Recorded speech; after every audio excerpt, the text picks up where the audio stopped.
We go live to upscale Dearborn Heights. Married 10 years, going strong, raising a young son when a stunning 911 call reports a home invasion. Police race to the scene to find a 35-year-old high school principal, the mom, Nitia, face down in the dining room in a pool of her own blood. Her husband incoherent with grief, but he finally gets the story out. He says a horrific home invasion went down, his wife murdered. But where was he? He says he throws his wallet at the home invaders, runs downstairs and hides in the basement as his wife screams literally bloody murder upstairs. Straight out to Brett Larson, investigative reporter. Brett Larson, Dearborn Heights. What I don't get is why he would throw his wallet at the intruders and run. Right. That why would they, if they wanted money, if they wanted more than his wallet, why would they let him hide downstairs in the basement and murder her in the dining room? And further, Nancy, why didn't he run upstairs and help the wife? Was he completely defenseless? And here's where it gets a little unusual. So he calls 911 and says, Brett, yeah. Are you married? No. Okay.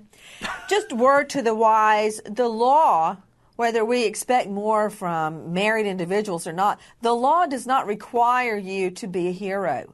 You can stand by and let all sorts of atrocities happen. You don't have a duty to help. It's okay under the law for him to hide in the basement as his wife is brutally murdered upstairs. Right upstairs. He said she was begging for her life and calling out his name, and he just hid in the basement. All right, that's the story. But what's with throwing the wallet at them? Well, he says he threw the wallet at them to get them to go away. At least that's one of the stories that he told. He tells this different story about being thrown down the stairs when he calls 911 and he's injured. But then the cops get there and say, this story doesn't add up. What they're finding at the foot of the stairs doesn't add up. Not to mention, he doesn't look like a gentleman who was thrown down a flight of stairs, but able to get back up and throw his wallet. Brett, when you're saying what's at the bottom of the stairs is not consistent with this story, I am assuming that nothing was disturbed down in the basement where he said he fell. Correct. At one point he said he ran down the stairs. At one point he said they pushed him down the stairs. Right. A special guest joining me right now, Athea Wheeler. This is the victim's friend, a very dear friend of Nitia Dupree. Miss Wheeler, thank you for being with us. What do you make of the husband's story? I don't know what to make of it. I'm just still in disbelief because I just actually found out today. I'm stunned at his story that he tried to tell cops that they must have broken into his home to get $100,000 because he was a dope dealer. That is complete BS. Yeah, I wouldn't even be able to speak to that. I don't know anything, about that. So, but I'm sure that justice will prevail. So, what do you make of their relationship? She seems so devoted to her teen son. Definitely devoted to her son.